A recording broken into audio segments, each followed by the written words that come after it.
How you doing, guys? I'm Trenius here on the infamous Living Rim Network. Divine powers are always working for us because we're trying to do right. I have another person here, who's going to tell me their opinion and their take on the presidential election. So, Travis, is that your name? Yes, ma'am. Travis. So, what do you think about the presidential election? Well, it's interesting you came up and talked to me. My background is government and politics, and so I've tried to intentionally not follow this whole election cycle nearly as much.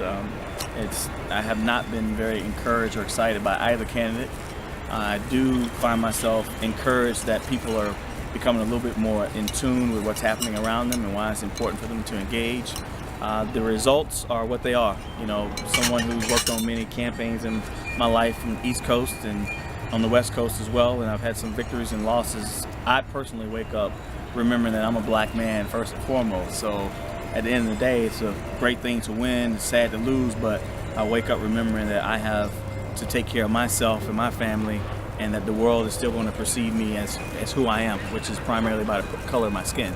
So do you feel like the election or Donald Trump will, do a great job of being president? I can't say. I do believe, I'm very hopeful that he's not the person that he's portrayed himself to be. Right. I think he was intentionally trying to galvanize the base of the Republican Party. I do recognize him to have been a Democrat. He's also from New York. He's probably not as hardline as many of us think he is. Absolutely. And I do also think, now that he is president, he's been elected, he deserves a chance to get set up with his administration and also begin to kind of share with us what his visions are for the first 100 days of office. Right. I also think that we need to now just try to kind of assess what just really happened, whether you're a Democrat, and the Democratic Party is partly responsible for what we've seen in terms of this election. Because why you say that? I mean, because what do you think is going on with the Democratic Party? Why couldn't Hillary pull it out? Because I think in large part you're basically continuing with the old theme. In 2008, 2012, you put forth a candidate who who's young, who's inspiring, and a person of color. And that galvanized the energy of our millennials. And also just people who have been politically apathetic forever. Wow. And all of a sudden you turn around after someone who won elections in landslide fashion, you come back and you put forth a candidate who's a part of the old establishment and who has tremendous amount of baggage. Wow. And I think that's our problem as the Democratic Party. And I think we want to hold on. Sorry, because y'all want to hold on to like some of the traditional ways of doing things. Well, the establishment. That's the establishment. That's what they've done. And I think and you've also seen them, really force Bernie Sanders and his energy. You suppressed it as best you possibly can. So you didn't have a fair election process. You thought because of fear, by telling people you don't need to worry so much about me, but you need to vote against Trump. That doesn't drive our millennials to go to the elections. Right. Millennials want to be inspired. Right.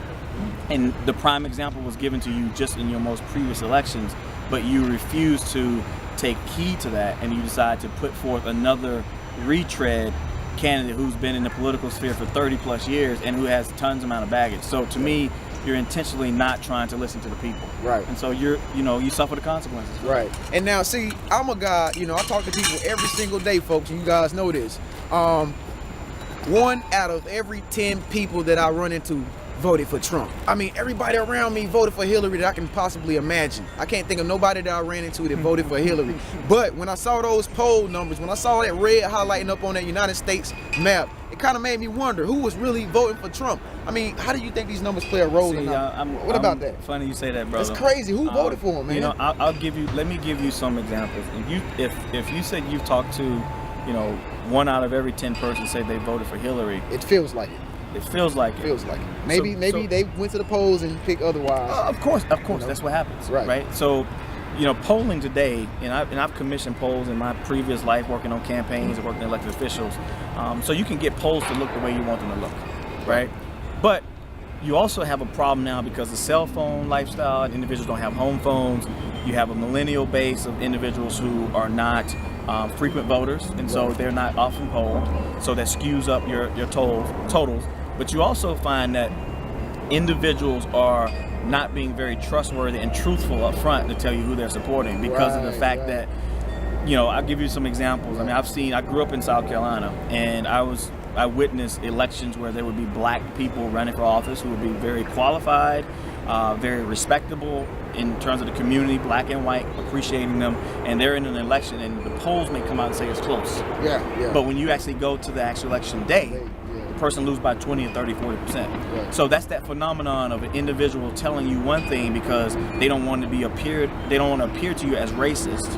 Wow. But then they make the decision once they enter the poll that I can't grasp voting for this black person or this particular person. Yeah. Trump's speaking to me, Right. so I'm going to vote for him. And so you can't trust individuals, and people look at us Southerners as saying, around the country, I lived around the country, and individuals say, oh, they're so crooked, they're so backwards down there, and you guys have blatant racism.